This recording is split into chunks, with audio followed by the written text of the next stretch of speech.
The title of world champion doesn't inherently come from being the best in the world. It comes from winning a competition that includes the entire world. Or does it? See, in most other sports, like the vast majority of sports, in order to be crowned a world champion, you must win some form of competition or tournament on a world scale. Whether it's the World Championships, the Olympics, the FIFA World Cup, even the Little League World Series. You know what I'm saying? That's another reason, like, we play y'all a lot of times in the Olympics. You know what I'm saying? We done beat some ass for years. For years. Sometimes I get the best of us. Probably like once in a blue moon, you'll get the best of us. So you know what I'm saying? Y'all gotta feel us on that. Like, you know what I'm saying? We the champs out here. We the champs. You know what I'm saying? USA is the champs out here for basketball, man. Like, you can't argue with that. Fans see the title, man. Let's get to it. In the NBA, I don't think there's a single topic where everyone is in agreement. In all my days, all the debates, takes, forums, media, everybody. I have never seen everyone come together and agree on anything.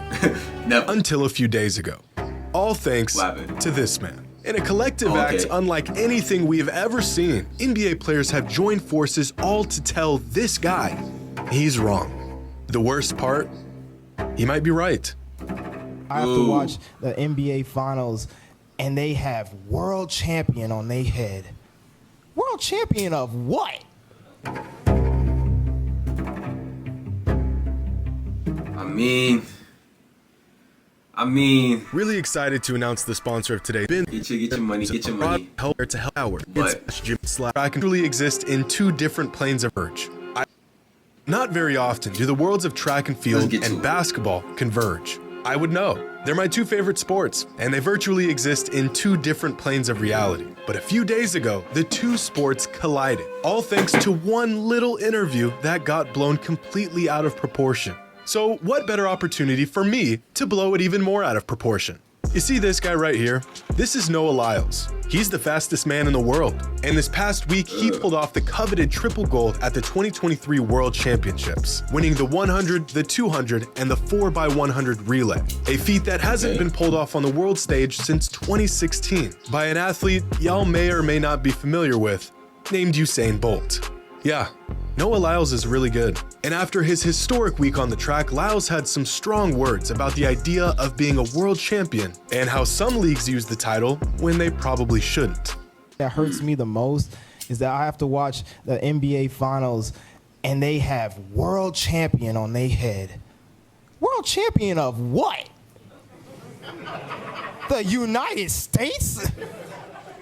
Don't get me wrong. I mean, come on, bro. I love the U.S. at times, but you can't act like the USA don't got the most talented basketball league in the world. I almost said it in America. In the world. Like you hear me? Like come on, bro. That's where that comes from. We know where it comes from, because we're better than the rest of the world. Like in a general sense. Our average players are better than their average players. Our worst players are better than their worst players. Our good players are better than their good players. Whoa.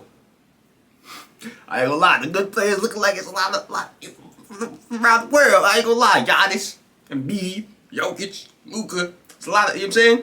But for the generally, you know? Come on, man. But that ain't the world. That is not the world. We are the world. We have almost every country out here fighting, thriving, putting on their flag to show that they are represented. You gotta go to that There are ground. no flags in the NBA. Now, this sentiment of a domestic league claiming a world championship despite never facing other countries to win the title has been echoed for years, and it makes sense. In order to be a world champion, you need to beat the rest of the world. In 2010, Greg Popovich, who has been the head coach of the US men's national team since 2019, said it doesn't make sense for an NBA team to call themselves the world champions. I don't remember anybody playing anybody outside of our borders to get that tag. Popovich, along with countless others, agree with Lyles. There's not really much to debate here. Until NBA players saw the interview. I mean, in the bird, bro. But here's the thing, like, you gotta see. Y'all gotta be able to see both sides. Like, you know, that's basically like saying. That's basically saying that the other leagues, you know what I'm saying, got a chance to compete with the USA, which they probably do. But if we put our best players, like if we put KD, you know what I'm saying, Steph, Braun, you know what I'm saying, Jokic, you know what I'm saying, oh fuck, damn, see, like it's like that, damn, we got Jokic, but I'm telling you, we gonna beat them. We go, you know what I'm saying, like we put our best foots forward, like, come on, they don't really got a chance. So it's like, in my opinion.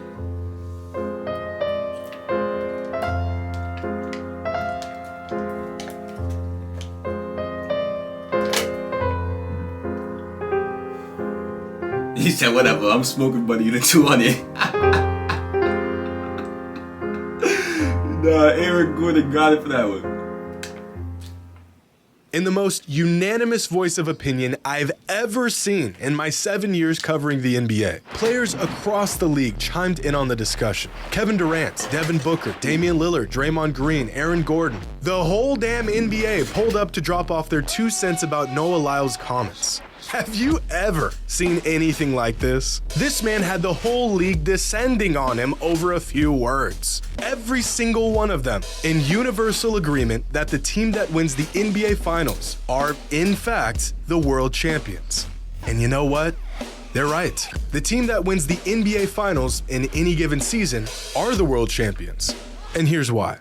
See, I love track and field. I ran it in college. It was my best sport. One of my closest friends, CJ Allen, represented the US and ran at the World Championship meet this past week. And so I feel I have a solid perspective on this debate. I understand where Noah is coming from. He didn't just earn the title of world champion by simply being the best in the world. He earned the title by beating the best in the world. The title of world champion doesn't inherently come from being the best in the world. It comes from winning a competition that includes the entire world.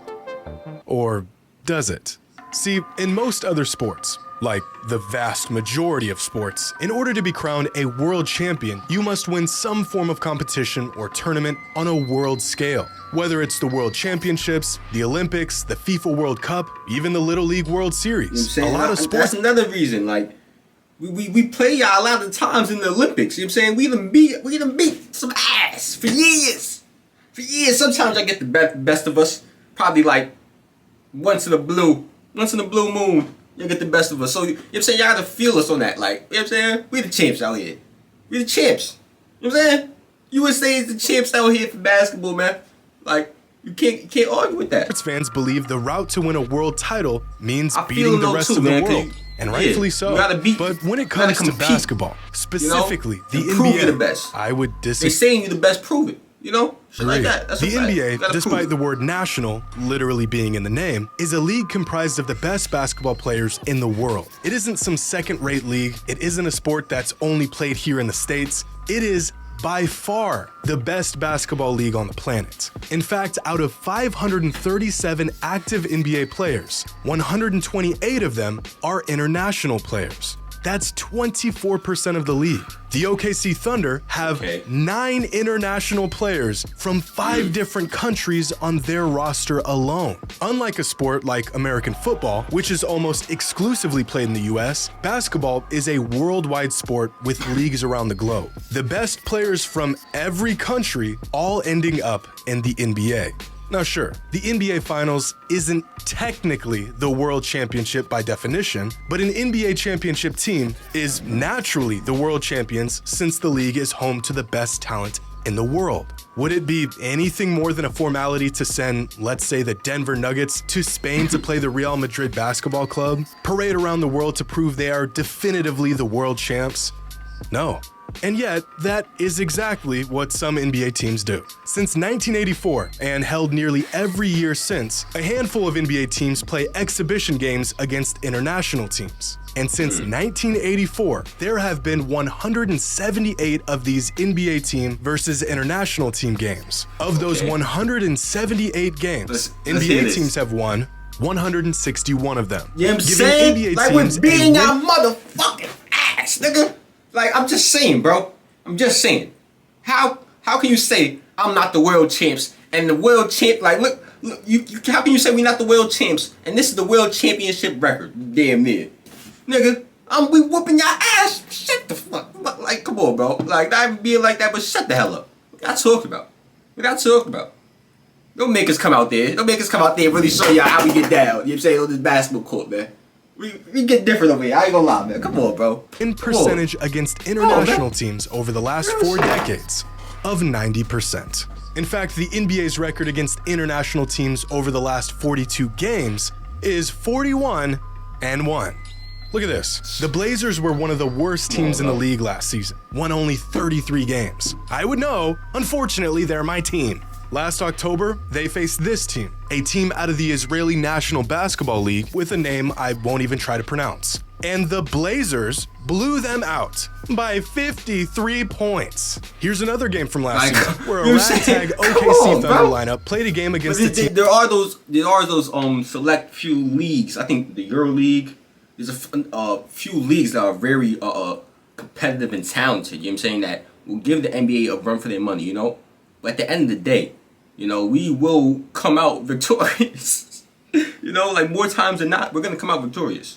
So it's like we world team from the Australian National Basketball League and beat them by 33 points. Half of these Thunder players don't even see the court in the NBA, and they still blew this team out. In 2019, the Cavaliers, who were the worst team in the entire league, faced off against one of the better teams in South America and smoked them by 31.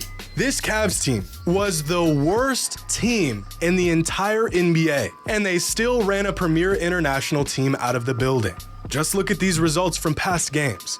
They're almost all like this. NBA teams don't face international teams for world basketball supremacy because they don't need to. The best teams in the world, without exception, are all here in the NBA.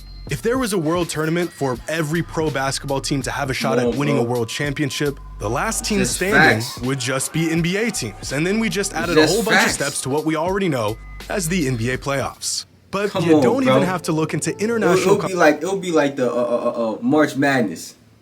You know what I'm saying? But we all really know who the big, you know what I'm saying, the big steppers is in this tournament. They might, you know, March Madness is a bad example because a lot of times there are big upsets, you know.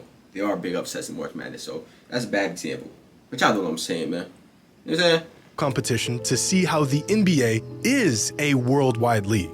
Last season, 6 of the top 8 NBA MVP candidates were international players. The player who won the award, NBA. Sabonis, who else? I didn't even know Shea was from Canada. MVP candidates were international players. The player who won the award, an international player, as was the MVP in 2022 and 2021 and 2020 and 2019. And in terms of odds, the player who is favored to win the MVP this upcoming season is an international player. So is the player in second and third and fourth. The first overall pick in this year's NBA draft is from France. And this is really nothing new. 10 years ago, the San Antonio Spurs roster consisted of 10 international players, which was more than the number of US-born players on their roster. Now, we do not have a world championship tournament or competition for individual teams, and I don't think we will anytime soon. But we do have the next best thing, the Olympics and the FIBA Basketball World Cup.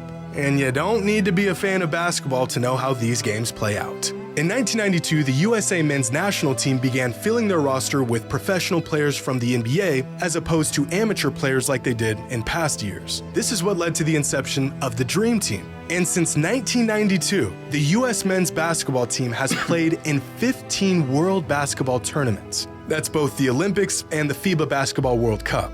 Out of those 15 world tournaments, the US won 10 of them and medaled in 13. Their total win-loss record throughout that 32-year span, 111 and 12. 12 losses in 32 years. Come on, bro. Just think about that for a second. Do we need to go through this? Like, come on, bro. That's like, if this season was to happen in the NBA, if we was to measure it down to 82 games, this would be the best season we've ever seen. You know, that's how good we are compared to the rest of the world. You know, Like, it's just facts, bro. The average margin of victory for the U.S. men's basketball team in international competition, plus 26 points per game. For perspective, the largest margin of victory throughout the 2023 NBA season was plus 6.5 by the Boston Celtics. The worst team in the NBA last season had a margin of victory of -10. When the U.S. sends out a basketball team for international competition, the gap between them and the rest of the world is larger than the gap between the best NBA team and the worst NBA team. So, does winning the NBA Finals truly make a team the world champions? Well, technically, no. They don't face any international teams, they don't win a world competition, so by definition, they are not world champions. But in reality, come on. This argument is sheer technicality. For real, bro. It's like technicality. Like, bro, you want us to go whoop all your asses real fast and then come back in semantics. You point me to the team outside of the U.S. that can beat the Denver Nuggets. I understand though, because it's like if we stop playing them, they're not gonna get their chance to prove that they're better. So it's like at some point we do have to continue playing. You know what I'm saying? That's what we got the Olympics for. That's what we got the FIBA World Cup for, like bro said. You know? See us in that. You know what I'm saying? And that's our young guys. That's our coming up guys. Y'all can't get past them. It's over. Like, come on, bro. That's the end of this one, y'all. Or turn on post notifications. Share the video with your people. Tell me what you think about it in the comments. I'm out of here, man. Like the video, comment, and subscribe.